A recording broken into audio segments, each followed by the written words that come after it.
y'all, welcome back.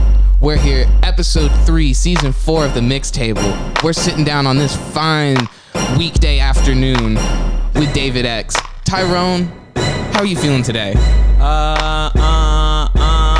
I'm feeling kinda silly like my name was Tisa. I'm finna come and hop on this beat and just eat up. I'm finna eat up, you finna have to catch up. And when I hop on this beat, they know I wet up. It's like I'm finna kill it. I cook it on the skillet. To look the way I grill it, they say I gotta chill it.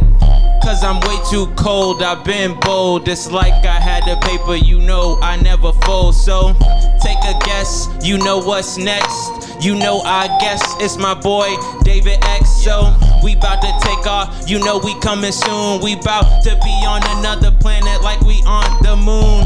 I bring doom like the game. You can't mess with us cause we not the same. We just some kings, you can tell by our rings. And we pulling up on them, we got them things. I'm super futuristic with the swag. See, I got all of it right in my bag. Cause they say I'm too bad, like I'm Mike Jag. Cause see, I come out the Jag and I just act. Hey, I don't know where to go. I'ma just keep up the flow with this show. So prepare for another episode. And everybody step your hand and let's go. Had to hop on in, you know I'm about to get silly. Hey. Had to pop the can, yeah, you know it's getting fizzy. Hey. Keep it moving, keep it working, been busy. You know I gotta go in the trees. Yeah, I'm flowing like the breeze. Yeah, I gotta bend it over on the knees. Gotta touch your toes. Yeah, I said please. I always ask, never take it. You know I'm going in. Yeah, you know she gonna shake it. Hey, young Seppet on the beat, I had to do it.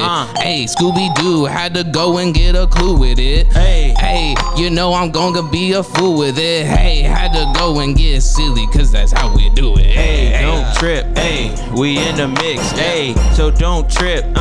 We in the mix. So don't trip. We in the mix. So let's cook it up and get lit. Hey, hey, yeah. How is it going, ladies and gentlemen? Welcome back to another episode of the Mixtable. I am your host, Tyrone Chivers. Across from me is my co-host, my best friend, my producer, my co-host, my DJ, Mr. Young Seppi himself. Hello to all the beautiful people out there. Thank you once again for joining us here on the Mixtable. I say it every episode, but we got a good one here for you today. And by my side here today, our guest for today, the one and only, the special Mr. DvDx. Another round of applause, people. Another round of applause. It's good. David, how you feeling, man? Man, I'm feeling great, bro. Honestly. Energy's up now. Yeah. Feeling silly. Yes, for sure. Feeling definitely real silly. Like I said, man, thank you so much for coming by. I've given you your little introduction, but for the people out there who don't know who you are, tell them who you are and what it is that you do in the world. So, I'm DvDx, and put it short, I make music. but I'm an artist, and I'm also a producer. Produce for a lot of different people, like Kenny Mason, David the Tragic, Jalil, like Jelani Amani, just a lot of people. But you know, and just also been really mainly putting out my own music lately. So yeah, produced for DvDx also. So that's It's funny you started with that, because I was going to talk about, you know, in the last time we spoke, you know, you were, or at least as how you were marketing yourself, you were DvDx, the producer. You were, you know, so, but now since then you've transitioned back into this more, I'm an artist, I make music on the whole front too, but a lot of people didn't know that was actually you before. Exactly. You were the producer, DvDx. So talk about how this whole journey back to now to where we are. Man, so I actually started like making beats producing because like I needed beats because I was an artist and I was rapping my own self. So then I just kind of fell in love with just producing and shit, and it was just really I kind of got obsessed with it, and I really just loved making music, and just ended up making music with a lot of different people. But still I didn't really like go fully completely in with like producing and kind of abandoning my artistry until like, you know, a little bit later when I started to kind of doubt myself a little bit more. I got a little more self-conscious about like, you know, my own music and maybe like, you know, second guessing myself a lot. And I think that contributed a lot to me taking the back seat and me being more of the producer and the, you know, behind the scenes. But now I think it just feels right, and it's definitely something I've always wanted to do for like, you know, forever, like ever since I was like a kid. So it's I think it's only right that I go ahead and make sure I do this, because it's a part of me, and I would definitely want to share that with the world. I'm glad, and I'm happy to hear that. Now, have you had to deal with, like, you know, whenever someone typically wants to go in a completely different direction artistically, you get a lot of people that are like, well, what? I thought you were this, or why now all of a sudden do you want to do that? Did you have to like get a lot of people to come around? Was it a hard transition for a lot of people to now see you as an artist as well? So it is an uphill battle for sure, because especially people who only see me as a producer and had no idea that I was even an artist beforehand.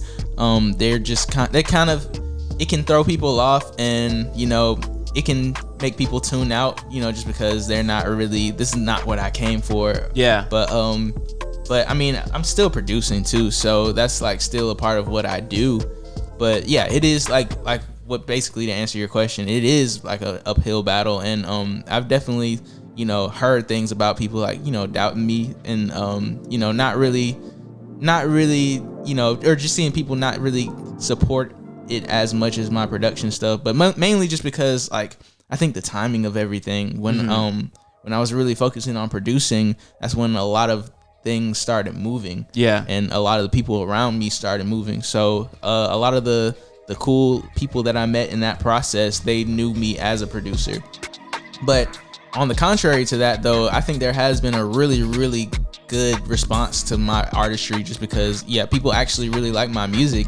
And you know, it's not I'm not really just starting from ground zero. Like, I know how to make music. I know how to record, I know how to rap, I know how to sing. I've done that for my whole life. So it's I think people who can't really, or who aren't really giving me a chance, it really is just that they're just not giving me a chance, because it's not like I'm bad at it. You know, but it's the support though, the support side of it has been great. It's been awesome. And there's also people who only know me as artists now. I bet that's crazy. It is. Like, it's really cool, honestly. And then when they find out that I'm a producer, it's like, oh wow, it's a nice surprise. I find it crazy that in a world where the Kanye West story happened, people still like hear producer artists and they're just like, ew, like, I don't want that. And the craziest part is the producer artists usually make the best songs. Like, they might not be the best rappers, but they make the best music, because like they're not just like, they're not single faceted. Like, there's all these layers and all these components, and but I see it a lot. I mean, I've seen a lot of the people we've had on this show have at least dabble in production, like and they all make cool ass music. So one day people are gonna start believing. For sure. And it's really hard though, like, honestly, coming from a producer to an artist, because there's a lot of different things from that perspective that you don't even think about or care about. Like, you have to like think about your image and who you want to appeal to, what you want your voice to be, and what kind of artist you want to be, and who you want to make music for, and all of that stuff. And that's a whole thing in itself. So I can see it can be a struggle for somebody who's only used to just going to the studio, making beats and stuff, or just like, you know, only working with other artists. But having to go and do like a video shoot is a whole different thing, you know? It's probably easier to go the other way, to be an artist, to then decide to dabble in producing, because there's no stage to mess up on or for people to judge, because you can just... And that's really how I started as a producer before I started rapping, and I just didn't have anybody to rap on my beats. And so I was like, well, shit, I guess I'm gonna do it. But I was scared. Like, I didn't want to have to make those decisions. Like, you can reinvent yourself as a producer every day. Like, today I make this type of music, today I make this type. Once you're public facing, it's out of your hands a little bit more. Like, you have, it's a back and forth with the public. You're not just working with the artists, you're not just working with the labels. Like, you're outside, people know you, and you've got to kind of hold yourself. You got to keep your branding at least a little consistent, or people are gonna lose you. Yeah. What's been the most frustrating part for you as far as like now having to be an like a part you didn't have to care about as a producer that you now have to care about as an artist? I think exactly what I was just talking about. I was kind of projected a little bit, but you know, just really trying to figure out who I like, what audience I want to appeal to, what kind of artist I want to be, what kind of space I want to live in. You know, and how will the music that I'm making apply to like real life? Yeah, and it's just the nuances, because you know, you can make a good song, but are you gonna make a good song for a certain occasion? Or like you can like anybody can hear a song and be like, oh, that's a good song, but am I going to listen to it, or is there a reason for me to listen to it? You know, like, is this a song that I'm gonna work out to? Is this a song that I'm going to play like when I'm pre-gaming? I guess you have to think now outside of yourself, as opposed to it was just like, oh, I'm making this because this is what I'm feeling. Yeah. But now you have to make stuff on account, like, okay, well, what would somebody want who's feeling this? Yeah, you have to think outside the music, and I think that's a really big challenge. Just with somebody who's just like, whose life is just so encompassed in music, and I'm talking about me. But you know, just but you know, everything, like music is just like my language, but that's not the language that everybody speaks. However, there is ways to communicate from music into real life, and you really have to start to learn. That's a whole different language in itself, honestly. I think. What about the business aspect of it? I guess what about the business aspect of it? Well, I guess what's your overall opinion? Because just yesterday we had Seven on here. Okay, yeah. And you know, he was telling us, you know, he's basically been like knee deep in the industry for the past like 2 years, and he's jaded. He's like, it's terrible. Everybody's out to get you. Like it's awful. Yeah. What has your experience been like? Man, it is really difficult. I'm not gonna lie.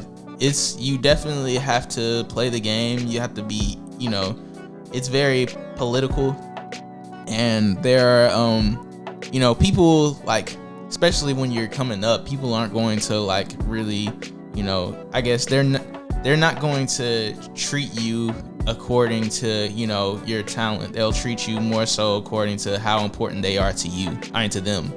Like, and so a lot of time I've been on the producer side, I've been really like struggling to get paid for my beats, like, and not just like, you know, oh, these people won't pay for beats, but like we're like filling out the contracts and stuff like that, and I'm still waiting like months and months on end to get paid. Yeah. So but you know, that's happened on multiple occasions, and you know, definitely gotta have a legal team. Shout out my lawyer. For sure. And just to make sure, you know, those things still get taken care of, because thinking like, dang, if I didn't even have a lawyer, God, I probably wouldn't get paid for anything. Yeah. Type shit, like, because the way they just don't really care. But you gotta, at the end of the day, you gotta remember what's driving you, for sure, you know, and you have to be able to like look past all that, or be able to move past all of that. Just because you're looking forward to something that's beyond that. It's not these little humps, or these certain times, like people acting a certain way or not really fucking with you. It's not gonna be like that forever. Like, there's going to be a point in time where, you know, all of these people are going to like, you know, be dying to like want to do business with you. Yeah. But right now you just gotta like sit and eat it, and really just like understand your worth, and you know, and really take note. Like, if somebody is acting this way right now, they're showing their true colors, because like that's how they really feel. So you just gotta remember, like, oh, that's how that person is, or this is how these people move. So like, I mean, you just gotta take that into account, and that's not against anybody that's not even against those people that move that way, because some people just don't know, you know, and some people are just naturally assholes. But sometimes you got to deal with those assholes. Yeah. Because it's so very rarely about like any one moment, right? It's not like if you get hung up, like you miss the forest for the trees, type of shit. Like you're just, I don't know.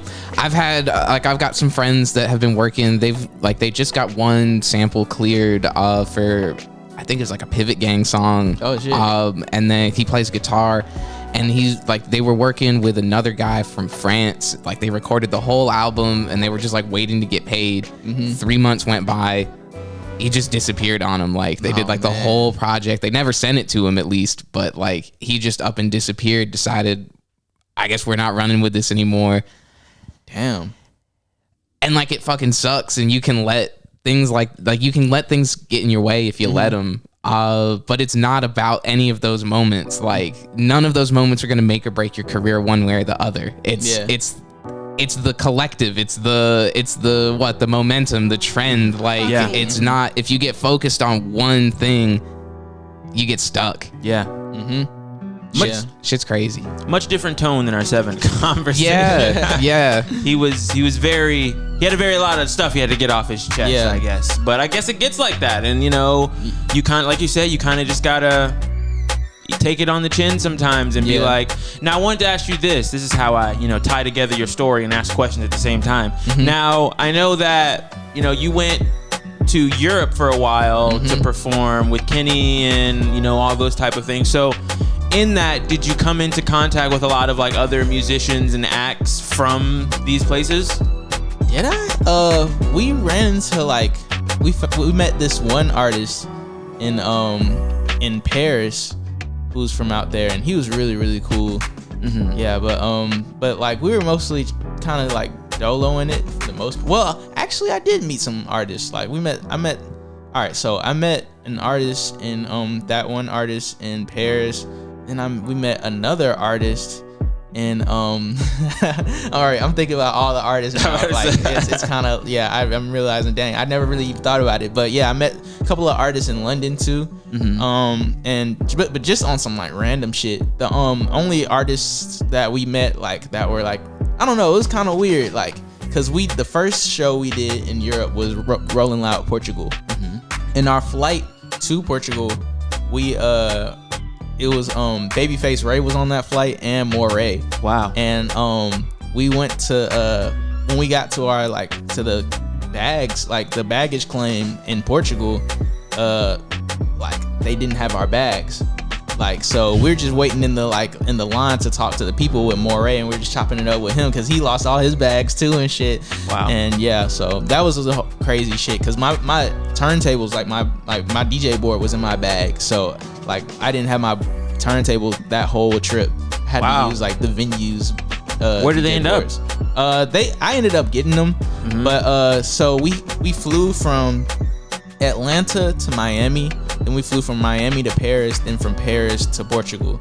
Wow. All like that's the whole trip. And so our bags, they made it to Paris, but they didn't make it to Portugal with us. And then when we had like a 2-day turnaround from when we got to Portugal to go back to Paris. So we were really telling them like, please like leave our bags in Paris. But they ended up sending our bags to a whole different airport in Portugal when we got to Paris. So we're just like, fuck it. Just like, if you can, send them to London when we get there. But yo, like, we didn't even get them back till like after we got back to Atlanta, and they just sent them back to Atlanta.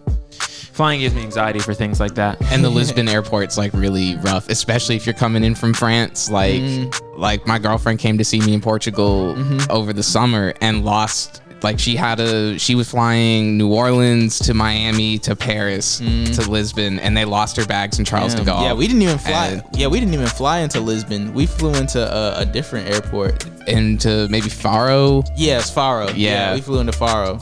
Yeah, and that was yikes. Yeah.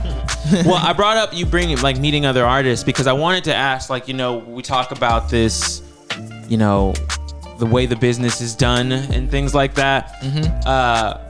With Seven, with Joe living in Portugal and stuff, a lot of times I think we look at everything from like this American way of like, no, this is how business is done, this, that, and this. So I was gonna ask, like, while you were over there, did you see like just a different mood in how people went about doing music or just going about the business of music?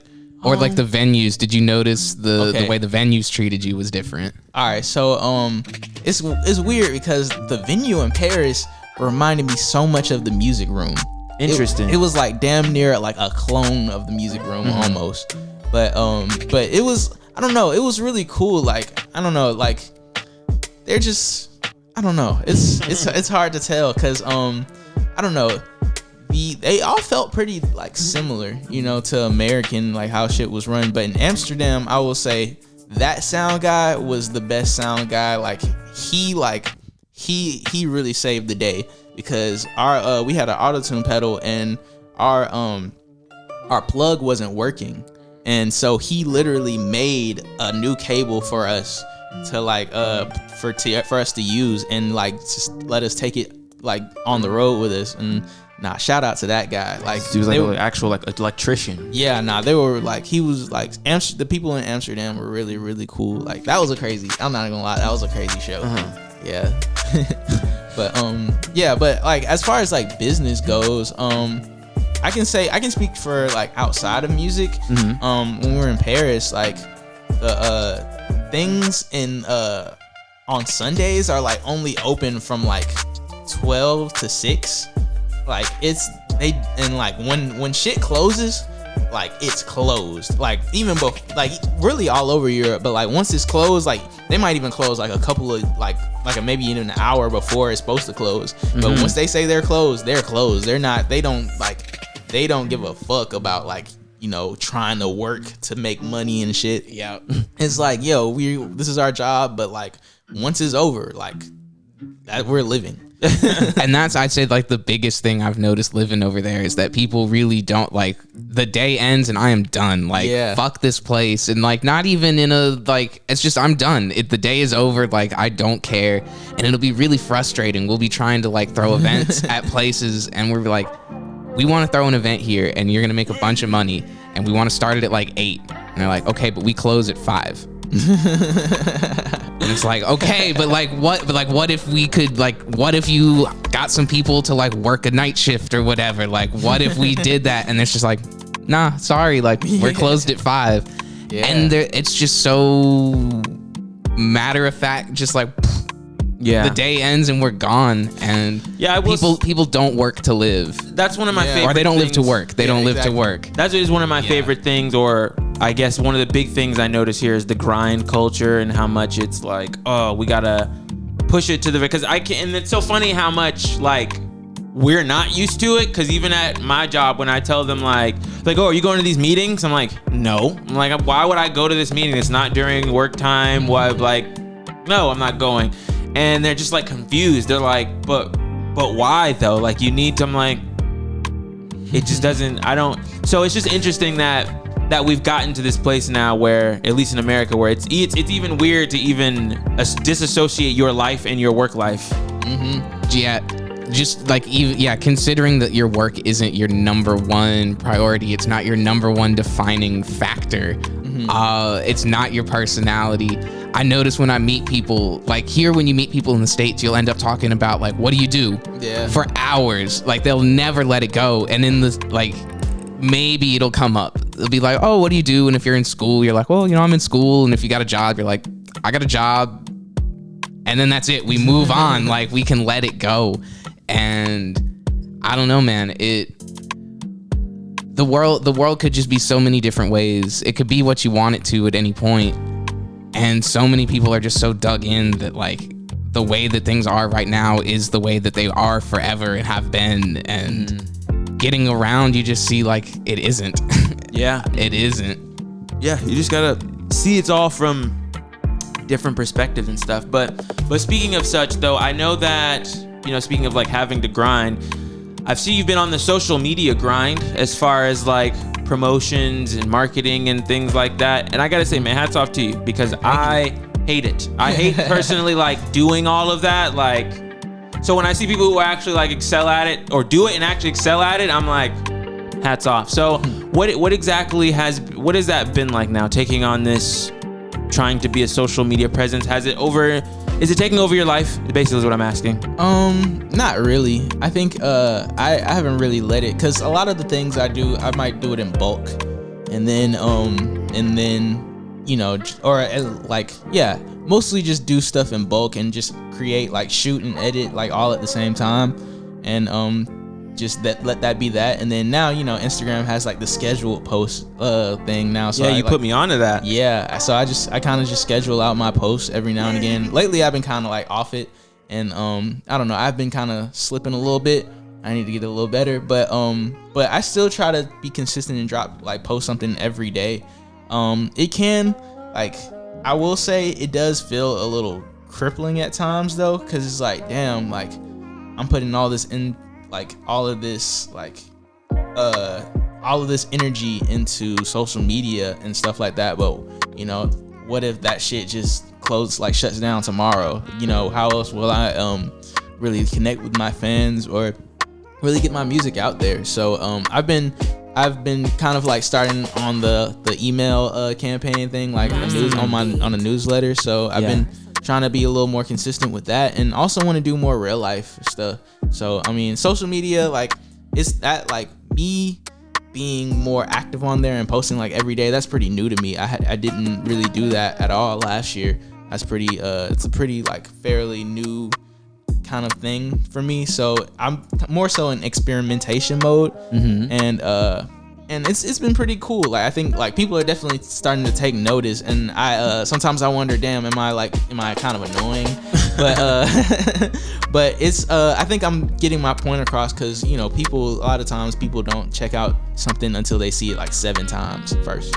So I try to just stay consistent, and but yeah, like I do want to make sure that it's not like taking over everything that I do, or it's not I'm not putting everything in that like I want to like do promotion for like on there. That's not the only thing that I have. Because I've noticed that like in-person stuff, my worst concert, I've picked up more followers than like my best social media post. Like people, and there are people that come back, they interact with your shit again. Like the social media only people, they're addicts. They're addicts at the end of the day. It's just another account that they're kind of checking up on. And when you get sucked into it, like the world can feel really distant. And like, I ended up feeling really isolated. I spent like a month trying to do like a daily TikTok with like, just like mashups and videos and shit. And like really I realized like I was just glued to my phone all day. I was having no fun. And then I went out and like just like met some people, and they were like, "Oh, music, cool, hell yeah!" Like, and it's so much easier than we're making it. Like, do you have a website? Yeah, I do. You do? That's I think that's the future. The past is gonna become the future. Instruments are coming back. Analog shit is coming back. Like, because people are tired of these platforms, like it's going to be like host all your videos, host your schedule, host all that on your own. I just don't know how to drive people there yet.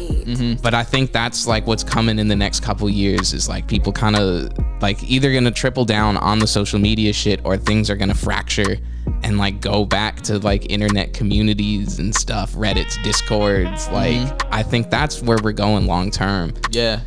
Because people want to meet people, they want to connect. Like at the end of the day. No, somebody, one of my homies, I was on the phone with him, and he was saying, "Yo, like, have your fans met each other?" And I was just like, damn, like that's kind of crazy. Like you can have a lot of fans, but if they don't know each other, there's not really they're not really strong. I feel like a strong fan base like really communicates with each other and like understands what kind of person they are, and like they like have some kind of camaraderie. Yeah, I've heard they've called them active fan bases. Typically, like Kanye fan base, Beyonce, like it's an active, it's a community, it's a network, it's a thing that the moves. Barbs, like they are a thing, that they are an entity, essentially, the fan base. Like, so yeah, I think that's a big thing in having like meetups or whatever. And then you avoid what happened to like Steve Lacy, where he had this really dedicated core fan base that fucked with him, and then like went super viral and had all these people that knew half a song and showed up. Like knew the hook. Yeah, and I feel like if you have fans that actually know each other and actually listen to the songs, like that shit doesn't happen. Because that shit, I mean, there were some really funny moments that came out of it. Steve handled it well, but like that shit was heartbreaking to watch because of how long he's been doing it and doing it well. Yeah. It's a cruel world. It's a really cruel world out there. So what has been the thought process well, I'm interested just from a straight up, I just want to know how you do it, type of like when you're making these rollouts, so to speak. What was your inspiration, or what do you have like a theme, or what has been sort of the driving idea behind it? Or is it just these are just creative things I want to do to show off? Just I guess generally it starts off as like, you know, what are some ideas that I have that I can use to like show off my music in a creative way, and not necessarily in a spammy kind of way. Yeah. And eventually it kind of all comes together just because of like, oh, like I'm kind of like figuring out as like, usually I'm figuring out as I go.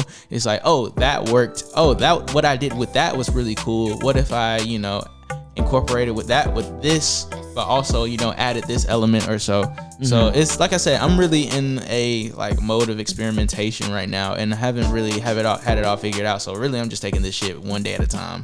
Okay. I feel, and that kind of leads me to what I was going to ask about, like your project and everything. Like, what are some of the things you want people to take away from that? So this EP I'm about to drop, it's called Two Hearts. And this is really more like an R&B project. And I'll just say this is slated to come out like summer. Yeah, May. Yeah. And so I think I guess what am I trying to get people to take out? I guess like my more I guess softer side. Like I really fuck with, like, you know, I fuck with the idea of love. You know, the idea of it. Yeah, I really fuck with the idea of love. Like I can't really say that like I would love to be a romantic, but I don't think I've really like tapped into that part of myself enough yet to really say that, oh yeah, I'm like, you know, I'm a very romantic person. But I really love like the idea of it, and like just somebody, you know, being head over heels, and really just like having feelings for somebody. I think that's really, really cool, just because, like, you know, I think I felt that with like music. but and so like being able to feel that for another person, I think that's really cool. And so I like writing from that perspective, and I think my production really like fits that vibe a lot too. So do you think you've been in love before? Yeah, I was gonna dig, because this is really interesting. Yeah, I knew it sounds cool. I knew this was coming. So I can say that I feel like I have. You know, I feel like I have, but I don't think it lasted. Interesting. Yeah, I don't think it lasted. Why do you feel that way? It just kind of dwindled away, and I think I think it was kind of, well, maybe it wasn't like. Well, yeah, because I was about to say, better question. Why do you think what you felt was love? Why do you think that was, you were in love with this person? Because like every time I thought I've been in love, then it ended, and the next time I was in love, I was like, oh, that last shit was like, I didn't even realize like it could be like this layer, like this layer. Yeah, I think maybe just because it was like new. Maybe just like, I think the newness of it was really like really sparked it, and it was like, you know, oh damn, I never like felt like this before. But yeah, like I don't know, it's, as I've been getting more into like, because I realized I was an angry person, and I've been letting love into my life more, and realizing when you open yourself up to like non-romantic love as well. Like there's love I feel with Tyrone, there's love I feel with my friends, there's love, like I literally feel it from the fucking trees and nature and shit. Like just, you feel it in music, you feel it like, I don't know. But I realized I was very closed off, and like I was scared to admit that I wanted to feel it. And as soon as I opened it up, I realized, because that was like, romantic love was the love that I understood. I was like, that's one I can conceptualize. And if I wasn't actively in love with somebody, I was like, well, it's kind of shitty out here. Like, and opening myself up to just feel, I don't know, man, just feel the universe around you. Yeah. If you feel it pushing back, I don't know. Yeah. Is this religion? Is this what religious people talk about? Maybe. Because I realize I speak about love the same way a lot of people speak about Jesus. Well, they say God is love, right? Yeah, exactly. So crazy. Goes hand in hand. So yeah. So why do you feel like you haven't had a lot of experiences in it? Why do you feel like it's been so elusive towards you? I guess my mind hasn't really been like focused on it a lot. I think I've like kind of looked at it more as an idea rather than an experience, more so like for the majority of my life so far. I think like I've been so preoccupied with just what I do, the American mindset, just my job, and all that. And so I guess just a lot of that. And I hadn't really, I just kind of been without it for a long time. Like I guess romance rather, not love. Like I have like I'm surrounded by a lot of love. Right. Like thank God. Like I love all my homies. I love my mom. I love my family. I got a lot of love around. So, but and maybe that like plays into it. Like I didn't feel like that was really missing out of my life. But I'm definitely over to it though. Yeah. So I guess I would ask then, so where do you feel like your inspiration then is coming from with these softer side songs? Like where are you pulling from to express these ideas of love about? I guess maybe it is just like my like kind of like that deep down I do still want that. And I still want to experience that. And I've been and that's like kind of me expressing it, in that kind of in the way that I best know how to express myself. Yeah. And also I just really love the energy that comes from that kind of, I really love the music and the feeling that comes from those kind of vibes, and I think it's just really emotional, and that's what I really fuck with, like emotion. You just want to feel. Yeah, I just want to feel. I'm a Pisces. I feel it. I'm glad you broached the subject too, because I realized we've really only had one other. This is episode 35, and other than Timothy Isaiah, we really haven't talked about love on this show. Oh, man. We complain a lot. We spend a lot of time complaining. We talk about just dreams and whatever music process. But I'm glad we could swing through love today. Yeah. Because we need more. The world would be better if people sat on the porch more, man. Just like literally yesterday we were talking about just go give your neighbor a hug. Like, be the love that you want to exist in the world. Definitely. And that shit comes back to you. It's really cool. I look forward to hearing this, and I look forward to hearing the next R&B album when you've gone through the love boat a couple of times, and then you can come back and be like, all right, this is what I learned and this is how I feel about it. Yeah, I'll probably have like a way more jaded look out on it. And then people will love it. People love to see you hurt for some reason. It's emotion. It's there you go. It's a really they want to feel. It's a strong emotion. Like people love strong emotions. Sometimes I think when some people don't like happy songs because they can kind of sense that it's like kind of like a facade sometimes. Like it's not really like, oh, you're just trying to force happiness. Yeah. When, real happiness is like, it's not really like, it's not the most intense emotion to me. It's not, and mainly because I think, some people feel it like faintly, or it's kind of like a, for some people it's a default, depending on how your upbringing was, like, you're supposed to be happy, and so I guess maybe it might numb itself out, like, oh yeah, regular happiness, I've felt it so much that, it's not something that, I get a strong like reaction out of, or a strong feeling from anymore, or it's not, it doesn't overtake me anymore. So what makes you feel today? What makes music, for sure. I always talk about music, but I would say like adventure, exploring new shit. Like I really like being in places that I've never been before. Like I love it when I'm like driving and I just go down a street I've never been down before, and I like find like see a part of the city that I've never seen before, which is very rare because I've been fucking everywhere in this city. But yeah, just seeing like, oh damn, this is how the trees grow over here, or this is like this is how the rocks are built and shit like that, like, and just little shit like that. I think just seeing new things, that makes me feel a lot. We saw that big giant Buddhist temple the other day coming back from do you know the one? It's like, is it like the Hindu temple? Like, is it like white? No, it's this huge, colorful, where we were coming we were coming from the shoot with Jelani.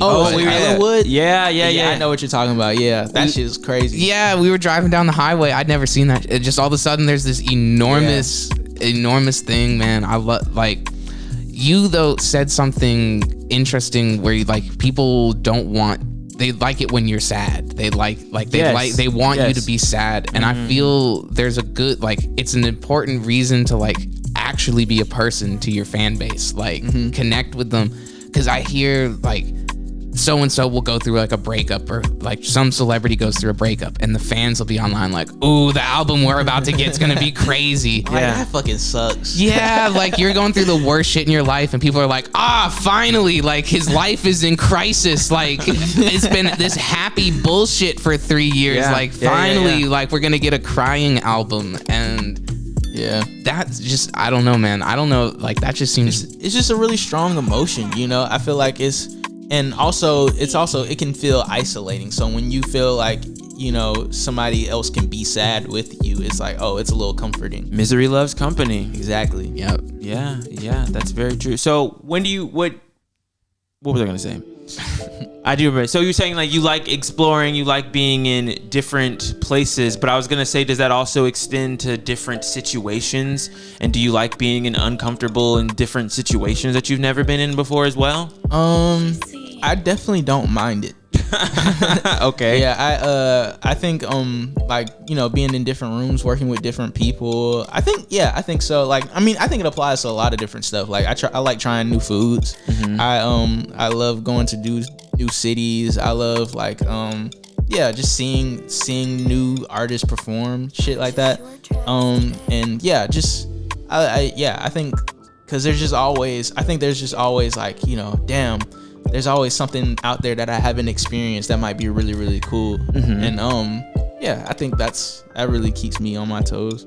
When you're in, like, if you're in a new city, what do you like to, like, what's the first thing you like to do? Are you like to just walk around and look? Oh, for sure. Okay. Yeah, nah, I love to walk. I'm a walker for sure. Like I remember when we were in Paris, I didn't have internet for like the longest, or for the first couple of days, just because like I didn't want to pay the data fee, and which ended up not really even being that expensive, but I ended up turning it on later on. But like the last day where I didn't have it though, I was supposed to be meeting Kenny at the store with the rest of his team, and because I stayed at the hotel, and so I walked up to the store.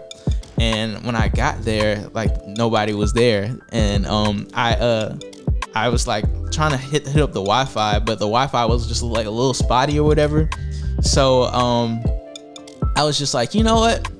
This is a really nice area. I'm just gonna walk, and then I see like the Eiffel Tower in the distance, and I'm like, I'm gonna walk there.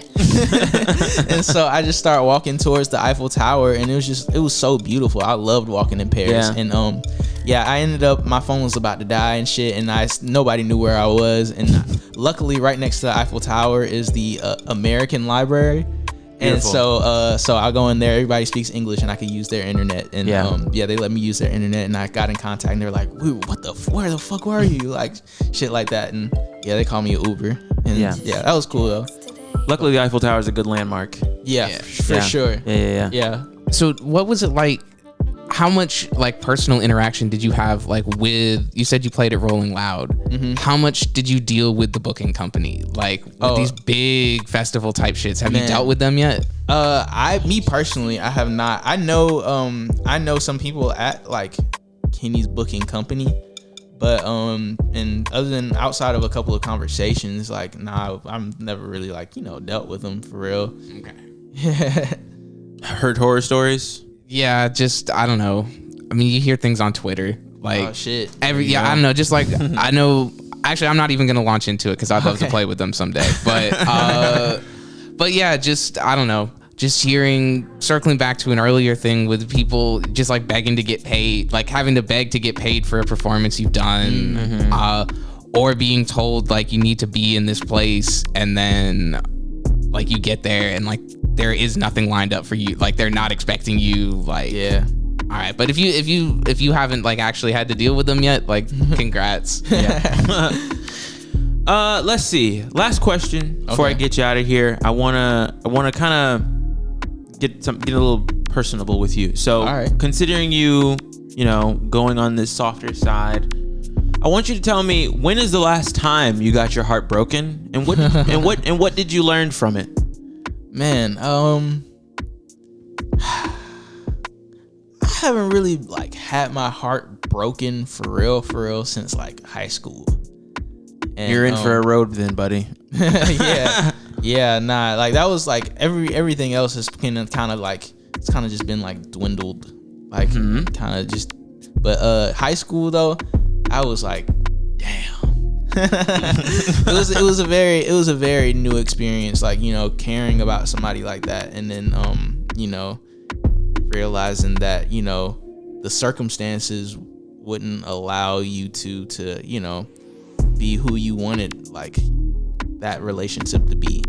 And yeah, it can be real confusing for sure. I think that's the biggest thing that it was just like, damn, why, like what, like yeah, it was but you definitely gotta have like your coping mechanisms, I would say. For me, like I think this is probably like my 50th time mentioning music, but like listening to music really helped me out. And also just walking too. I used to love walking, and so like long walks and listening to music and really just like kind of just giving myself like time with myself was really cool. I really fuck with that. So yeah.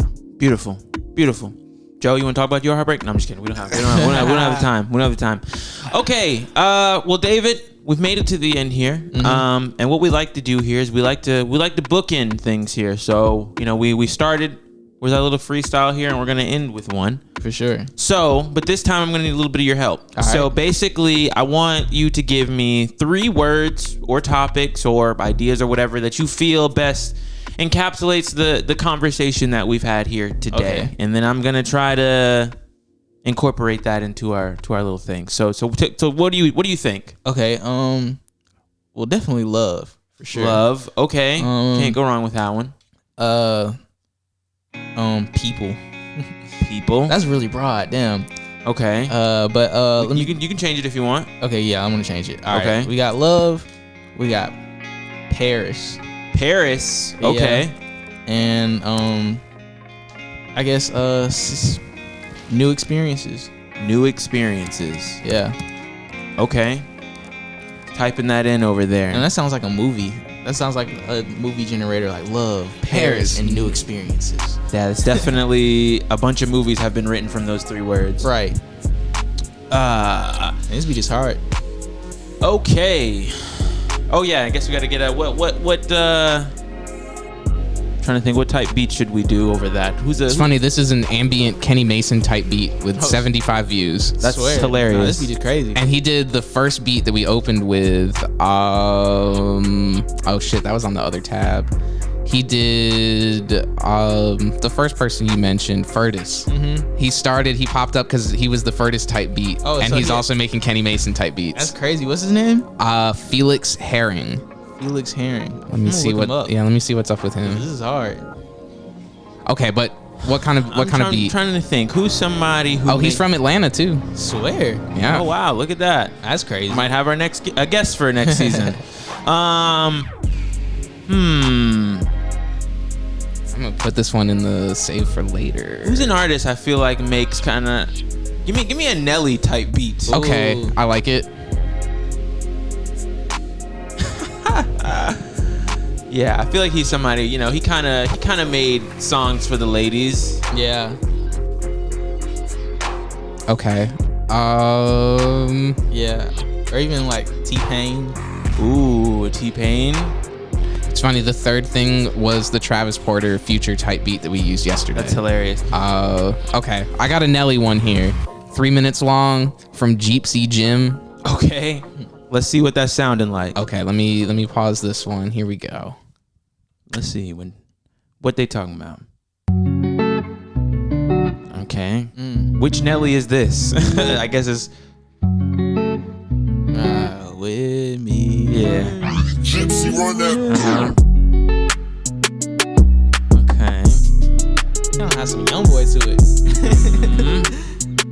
Love Paris and new experiences, or do you wanna? Let's see what else we got. Let's see what. All right. Let's see what else.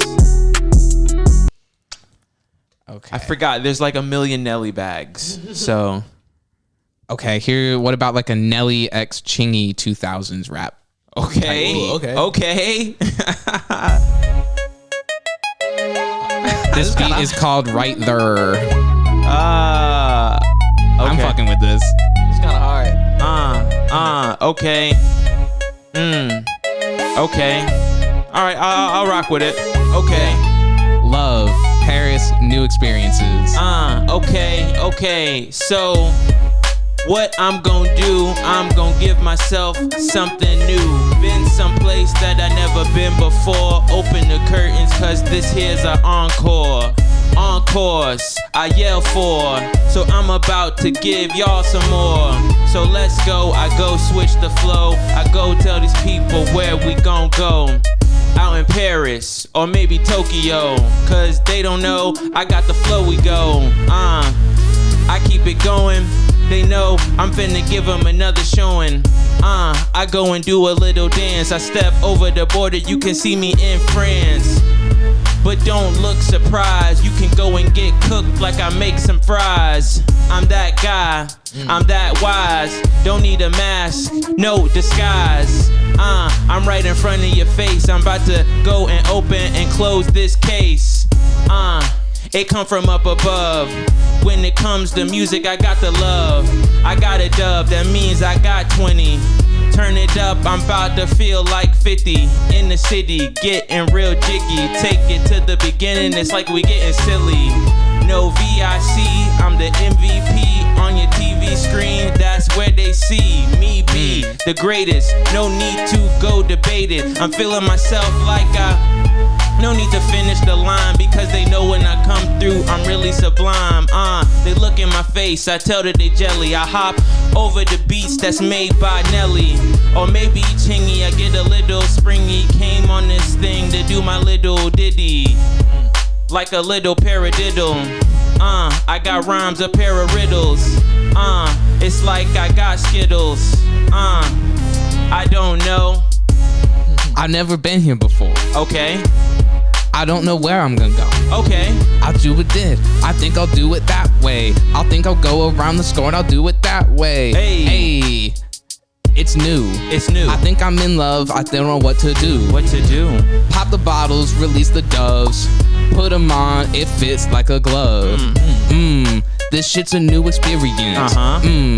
I know you know it, hearing it. Hey. You know they feeling it. Hey. You know they're killing it. Hey. We're going in mix table for the dividend. It doesn't meet the line. Hey, I'm feeling good, I'm feeling fine, I'll do the time. Okay. I'm going in, we're going off to Paris. You know they can't stand me. I'm scaring all your parents. I'm scaring mascara. You know they can't stand me. You go around town, you know they can't hand me the shit again. I think I'm gonna drop it. I found it in my pocket, put that shit in a locket. I'm in love. There's 10 seconds left. Okay. You gotta love it. You gotta love it. Gotta love it. Gotta love it. Woo. Yeah. There you have it. There you have it. Hell yeah. Please. You're too kind. You're too kind. David, thank you again, my man, for coming by. Nah, of course. Means so much to me. It's always a pleasure every time we get together, every time I see you. Like I said, all you guys, you, David, Jelani, Kenny, all you guys, every time I see you, it's elevation and it's just inspiration for me as well. So I commend you for doing what you do. I guess the last thing here for you, though, let the people know what you got coming up in the upcoming future. Where can they find you, your work, all that good stuff? Like I said, I think this episode is probably slated to come out like summertime, June-ish. Okay. So the EP is already out. Yeah. Yeah. So my EP, Two Hearts, is already out. You'll probably be able to find it on my website, which is DvDx.1. And you can find me on Instagram, Twitter at DvDx_, unless by some miracle the person who owns at DvDx has given it up by then. So but hopefully. But nah, I don't know. But David X, just DvDx_, and that's where I'm at, and you can find my music everywhere at DvDx. Joe? Yep. You know what time it is. In the description of the video, there's going to be a link with all the beats that you heard today. Every single one, except for this one, which was produced by Jelani. Yeah. But aside from that, you heard the shit that we were playing today. Like, go look these people up. I know you have friends that make music. Go to their show. I know you have friends that make art. Go to their pop-ups. I know you have friends that make clothes. Go buy that shit. You want to wear designer? Your friends are designers.